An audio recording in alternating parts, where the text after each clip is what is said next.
evening, everyone. My name is Anu Pungay. I'm president of Mortgage Quote Canada. We're based out of Calgary, Alberta, with offices in both Calgary and Vancouver. We're actually neighbors. Our office is here on 352 Water Street. So if anybody gets too drunk tonight, you can just knock on the front door and ask to stay there. This evening, thanks very much for inviting me. If you've been seeing the news, you probably know that Calgary's in a deep freeze right now, minus 20 or minus 30 plus or minus wind chill. So thanks for giving me an excuse to escape from the house. Didn't have to shovel the walk this morning. Aussie Duroc, Ralph Case, ladies and gentlemen. We're all trying to work our way out of the nightmare that we've all experienced called the worst credit crisis in history. Many people, including some of you in this room and myself, have lost real money through no fault of our own. With this history in mind, I would like to temper my presentation to you with some words from Edgar Allan Poe, the great American poet who was made famous for his horror stories, who had said, "Believe nothing you hear and only half of what you see."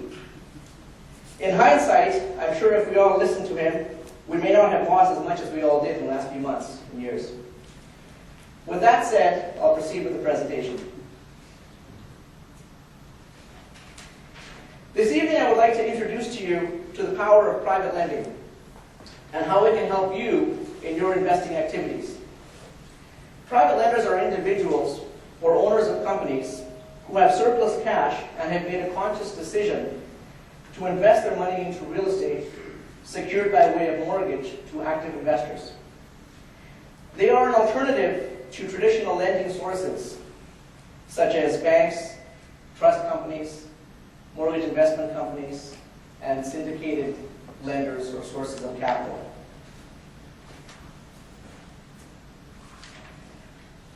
There are many benefits to private lending.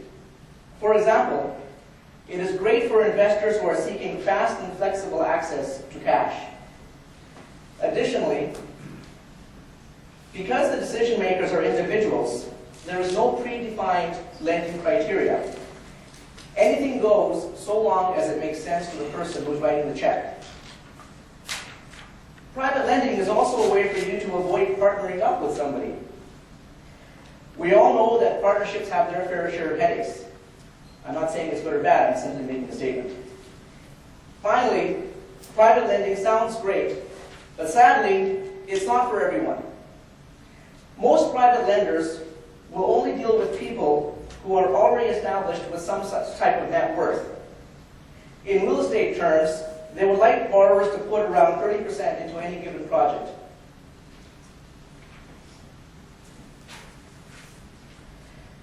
Private lenders have been around for a long time indeed. Since the dawn of civilization, humans have loaned items of value to one another. During the current credit crisis, the relevance of private lenders is becoming more and more clear, with increased restrictions placed by traditional lenders onto borrowers such as ourselves. One thing to note, if you look at this little chart here, when all else fails, from banks to mortgage brokers to friends and family, there may be a private lender who's willing to help you.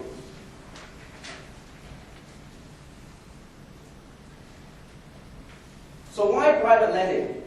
Some of you may be thinking that a private lender is a lender of last resort, who is there to help you when the bank says no. Certainly that is one school of thought. We like to consider it an old school of thought. This certainly holds true from a historical vantage point, no doubt about that. However, we prefer to look at private lending as a way to create wealth rather than solve a problem. Which takes us to the new school of thinking, what we like to consider proactive borrowers, which I believe I'm in the room of at least a lot of you. Once a person understands private lending and how it truly works, because it is an education process, you'll be able to use the money of the private lenders to generate wealth without the need for partners or bankers and the problems associated with those groups. Now you're probably wondering, why would somebody even want to become a private lender? What's in it for them? Well, in a word, control. Private lenders love this business because of the control that it gives them. They believe it's safer than the stock market and generates far greater returns than investing, for example, in a GIC or a treasury bill or a money market fund. The private lenders have control of where their money goes, rather than trusting it to other people, professional managers, to manage their money for them. As far as private lenders are concerned, when it comes to risk, they believe the risk is less. The risk is, in fact, compartmentalized to a singular project.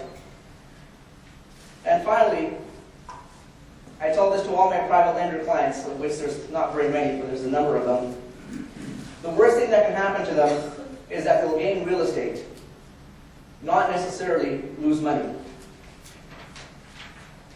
Whereas in the stock market, it's a whole different story. So what's in it for the private lender other than control? Because if I could sell control all day, I wouldn't be talking to you. Money. Here's how the math works. If a private lender loans you up to 75% of your project, they will want as little as 9%, which is true, to as much as 59.99% interest in your project based upon the principal that you would borrow. On the other hand, if you were to go, let's say, to a partner and do business with them, and they invested 75%, they would expect, I'm sure, at least 50% interest to as much as 75%. You can look at a private lender as your financing and partner solution roll into one. Now here's an example from one of my Calgary clients. It is Calgary, so the numbers are small compared to Vancouver. However, this is principally for conceptual purposes. But they are real numbers too, by the way. The client identified a property far below market value at about $235,000 due to its condition. From talking to, listening to young Duroc over there about his property that he had just picked up for about $75,000 below market value, I guess it's not a surprise to you that this can be done. It's attainable, it's realizable. They had about $75,000 in cash, the borrower, the investor, and was willing to use that cash to renovate the property. The private lender in this example had loaned the money to purchase the property, and the client proceeded to use the $75,000 to make said renovations. The property was listed for $400,000, and after closing generated a net profit after closing costs of approximately $70,000 within about 180 days. After closing the sale, the profits were distributed as follows. The mortgage broker got about $6,000, $58.75. The private lender took about $32,000, and the borrower had about a $32,125 return. The real success in this example, though, is in the return on investment. The percentage is in green. The return on investment for the lender was around 27.23%, and that was passive income for the investor, for the lender, investor.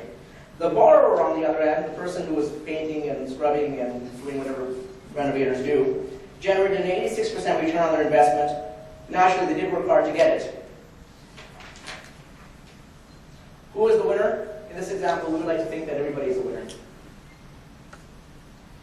In our example that I just presented to you, the borrower has the ability to generate over $60,000 over 2 deals